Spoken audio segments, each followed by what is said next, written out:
Oh yeah. I'm reminded to talk about the tear gas that you all hear. They are tear gassing our people, making sure that people don't access my home, which is illegal. When you go down there, my lower compound is surrounded by soldiers and the police illegally. But anyway, that's Museveni's government.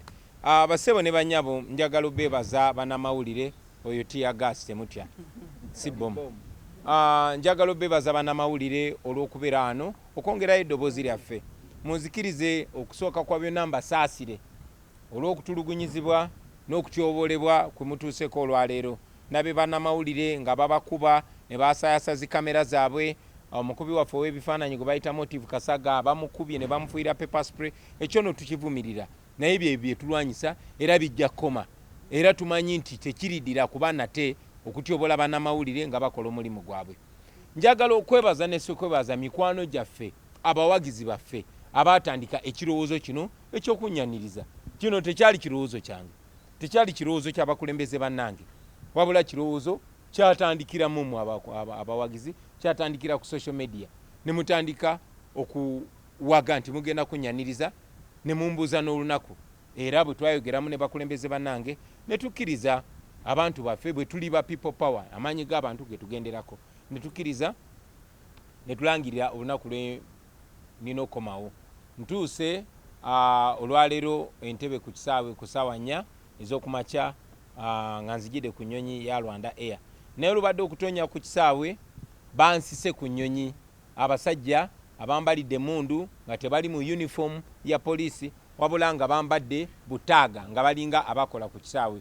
Ekyo nno kitujukize nti twalabye era ku social media nga batulaga nti babadde bawambi abakozi b'oku kisaawe ne babajjako amasimu, abasirikale bo ne beefuula abakozi b'oku kisaawe. Bantadde mu kamotoka aka bulijjo ne banvuga ne bantwala ku kisaawe ekikadde. Otuse ku kisaawe ekikadde ekyo ne banzijamu ne banza mmotoka y'amagye ne mutuula omwo abo abasajja abampambye n'abalala babadde nga 15 nga benyize mu kamotoka ako ka van. Emmotoka esimbuliddewo naye tuyise kukubeera nga abantu bakwatiridde ku side ne side, naye engeri emmotoka gyembaddemu gyebadde tinted ng'endabirwamu nzirugavu nga kizibu okutegeera oba nze ali omwo. Naye era ndowooza abantu bwe balabye kadenge ya poliisi ng'egenda okuba obugombe bategedde butegeeze engeri gye babadde bawulidde nti bankute ku kisaawe, bategedde butegeeze nti ndi omwo, bazze bampubira ekyennaku nga tebasobola kundaba naye nga nange mutima gwange badde mbawubira. Bannange mbeebaza nnyo mwenna abaavudde yonna gye mwavudde, abaavudde mu west, abaavudde mu east, abaavudde mu north, nammwe abaavudde mu central, mbeebaza nnyo. Mwebale nnyo okutulaga mukwano, mwebale tulaga buwagizi. Njagala n'okwebaza abakulembeze bannange abazze mu bungi ne bannona, mwebale kundaga mukwano, mwebale kundaga Bwaseruganda. Olutuuse no wano asikali wange olubadde okugulawo ne bamugwira abapoliisi n'amagye n'agavubuka agabadde n'emundu naye nga gali mu ngoye eza bulijjo ne bamukubakuba era mugenda kufuna omukisa mwogereko naye, bamugyemu engoye endala ne baziyuza ne bamunyiga ebitundu bye ebyekyama, ekintu ekimenya amateeka era ekimutaasiza kwe kuteekako kamera ne tutandika omubanja nga tuli ku kamera kyebavuddeko ne bamuta. Saawa zino wetwogerera ndi musibe, ndi under house arrest, bansibidde waka era beetolodde amaka gange. Tiyagas gwe muwulira bakuba abantu bagezaako okujja okunkulisaayo. Emmanga eyo amagye ne poliisi gabembedde gabuuse ekikomera kyange, awalala awatali kikomera kya bulooka wali akatimba ne basalawo ne makansi mu bumenyi bw'amateeka ne bayingira era bali mu maka gange mu bumenyi bw'amateeka. Bakulembeze bannaffe bangi nnyo babakutte abasukka mu 3 nga mwe muli ne Honorable Charles Matovu ow'Ebusiro n'abalala bangi omuli ne bakansala. Ekyo nno tukivumirira. Saawa zino bakyali mu kuba tear gas gwe muwulira bwe bagira ne bamukuba kuba bagezaako okutiisatiisa abantu baleme kujja kunkulisaayo. Njagala okwongera okumaliriza nga nebaza bannayuganda nesokwebaza. Mwebale nnyo okumanya nti luno si lutalo lwa Kyagulanyi oba bakulembeze banne mu NUP, wabula lutalo lwaffe ffenna. Sina NUP yokka naye buli muntu yenna ayagala Uganda eyeeyagaza, buli muntu yenna ayagala enkyukakyuka no lutalo olwo. Bannayuganda mwebale tukulembera, mwebale kubeerayo mwebale kulaba kyetaagisa ne mutujukiza ffe abakulembeze temujjanga okwo obuvunaanyizibwa bwe mulaze ku mulundi guno nsaba mubulagende ku bitundu ne ku bintu ebirala naffe abakulembeze olumu bwe tubanga ababongose mutuzuukuse kubanga tukolera mmwe era byetukola bikiikirira mmwe. Mwebale nnyo mwebale eddala basebo ne banyabo ku lwa Katonda n'ensi yange. Bamaze emyaka egisukka mu 5 nga bagezaako tutiisatiisa naye tufaanana nga abatidde. Baatuwamba Arua, basse bannaffe, bampamba ku kisaawe bwe nakomawo okuva Amerika okufuna obujjanjabi. Bannaffe bangi babawambye tetunaba kuddamu balaba.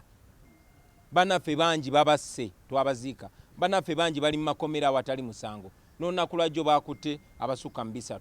Tulabika nga abatidde. Kitegeeza tetugenda kutya be batidde, tugenda genda mu maaso nga bwe nabagambye. Anyway, mu nnaku ezijja tujja kwogerera eggwanga tuwabuulire kiki ekiddako. Mbanga nkibakoberayo mmwe bannamawulire. Aye olwaleero ndowooza mukyebonyeku. Tina ekyo baba ndirowooza nti mukiboine kyetukobako bulido. Bana basaada bakyamu twenda tukolagane tugemagane twena tubabinge kuba lwaki njogeza olusoga lungi nnyo musana. Kyetubagamba bulijjo nti bano bamenyi b'amateeka tewali ali safe mu Uganda. Si mukulembeze, si mulimi, si munnamawulire, tewali ali safe nga tukulemberwa abamenyi b'amateeka bano. Well, poliisi okuva jjo yakutte abantu baffe abasukka 3. Poliisi empampambye, poliisi n'amagye nga bakozesa abavubuka abatambadde byambalo sosobola kugamba nti bapoliisi oba bamagye, ne bamulabye enkwata gye bankutte. Mulabye bwe bakubye bannamawulire, bwe batuuse wano ne bakuba omukumi wange ne bamwambulamu engoye ne bamunyiga obusajja n'ebirala ebifaanana bwe bityo. Kati baba kibayita okwaniriza okulungi. Nsaba obategeeza nti saabasabye kunnyaniriza era sikwagala era ne wano baveewo kubanga bajjudde eri wansi. Pozi n'ekirala wambuzizza. Let me first answer it in English. You asked me among the things, what do we do when we go outside Uganda? Among other things, this time around, we've been pushing a film, a documentary film that shows the atrocities that Museveni and his regime have committed on the people of Uganda. It is premiering today on Hulu and Disney. It's called Bobi Wine, the People's President. Look out for it. Kanchogere ekyo mu Luganda nga n'enkuba tennatonya. Anti emikisa bannaye twebaze Katonda. Njagala obategeeza nti mu bye tubadde tukola, tubadde tuli mu kulaga ensi yonna. Firimu nga sinzanye wabula twabikwata nga bwe tuze nga tubagamba nti kamera yo kyekyokulwanyisa ekisinga amaanyi.